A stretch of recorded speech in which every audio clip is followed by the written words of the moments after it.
composed by David Bedford, and the programme contains images which some people may find disturbing or distressing. The Cry of Humanity.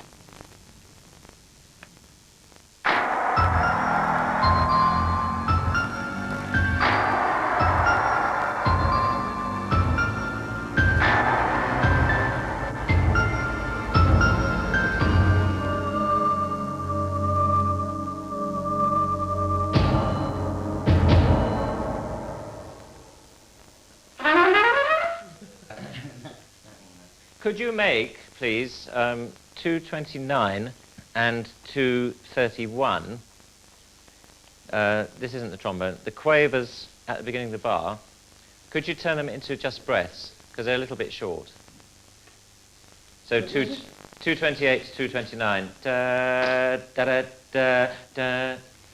I think that Easter is, of the major Christian festivals, is actually the most important, because Christmas, after all, is just a celebration of a birth and is arbitrarily dated anyway, just to coincide with the old pagan winter festivals. But Easter encapsulates the story of Jesus in the sense that it's the dramatic finale and ends with the hope of the resurrection, whether or not you believe in the divinity of Jesus, whether or not you believe it's just a wonderful story. Nevertheless, the story has the absolute extremes of events: a crucifixion, a death, and a rebirth. I'm going to check the whole thing back. Just check for the last bit. Okay, everybody? I had to find within myself some sort of stimulus. I'm not particularly religious, but many of the things that Christian religion teaches, of course, I agree with 100%.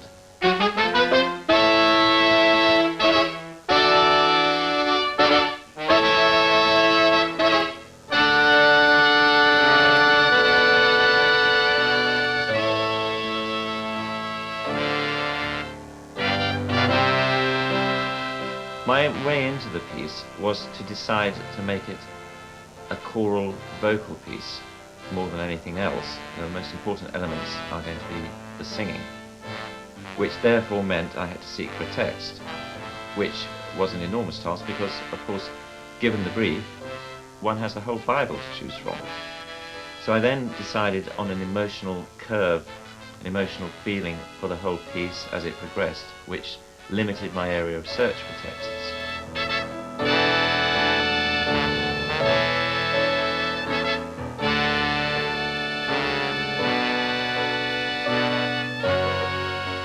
Also, I decided to have 3 different types of vocal forces: a male voice choir, a children's choir, because I've done many pieces which involve children's choir and I like the purity of sound they produce without any vibrato, and a sort of gospel sound, rock sound choir for a final section of jubilation. I would say something. This is important. The BBC singers are singing in Latin. They are going to have subtitles on the screen. You are singing in English. The way you sang that, you'd need the subtitles. The sorts of things the children sing, since the children go throughout the piece, would have to reflect this progression from darkness to light. So they start off with words such as, "Beware of false prophets who come in sheep's clothing, but inside they are ravening wolves. He who lives by the sword shall die by the sword." First, seconds, altos.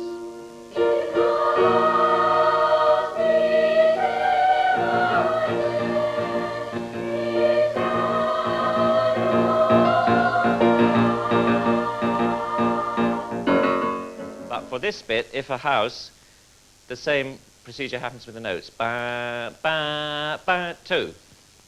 If a.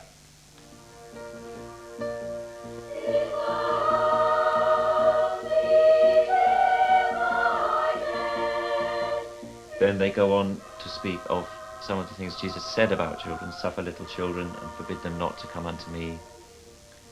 Come unto me, all ye that labour and are heavy laden." And end up with Jesus quoting Isaiah to show that he was fulfilling the prophecies in Isaiah. "The Spirit of the Lord has been given to me. He has sent me to bring good news to the poor, to bind up hearts that are broken, to proclaim liberty to the captives, freedom to those in prison. And again.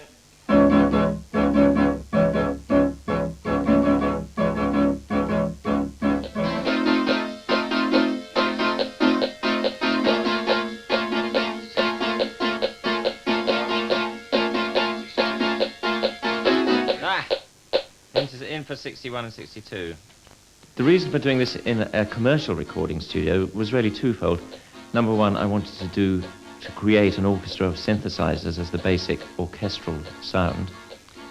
And the second reason was that I needed to treat each of the three choirs in a different sort of a way.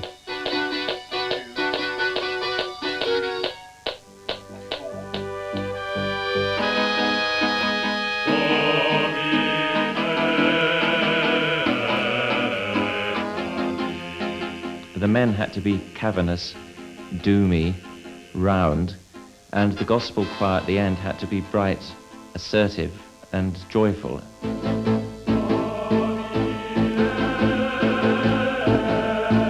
And all these things are things that you can add on afterwards by means of all the extraordinary devices in a recording studio, and the balance had to be very carefully worked out.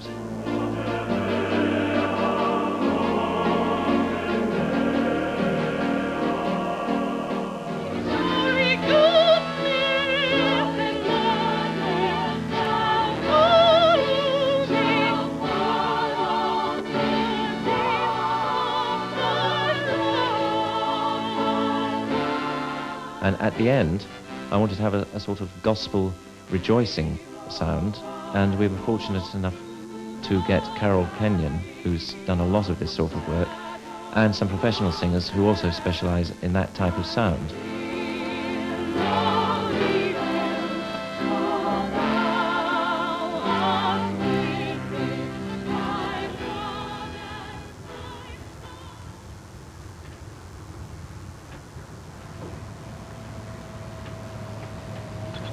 For the actual location, what was required was something that would mirror, in some way, the spiritual progression of the text, if you like.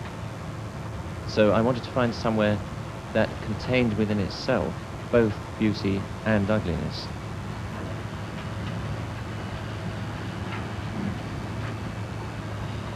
The machinery is at work, creating its own rhythm, pounding, powerful pummeling, creating and destroying simultaneously, but above we have the woodlands, which have always been there and one hopes will always be there.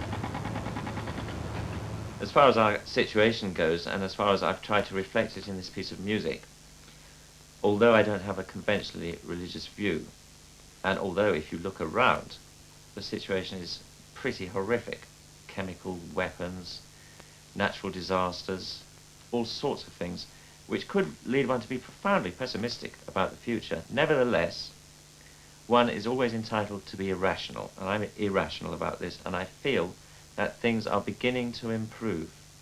My final message actually is one of hope.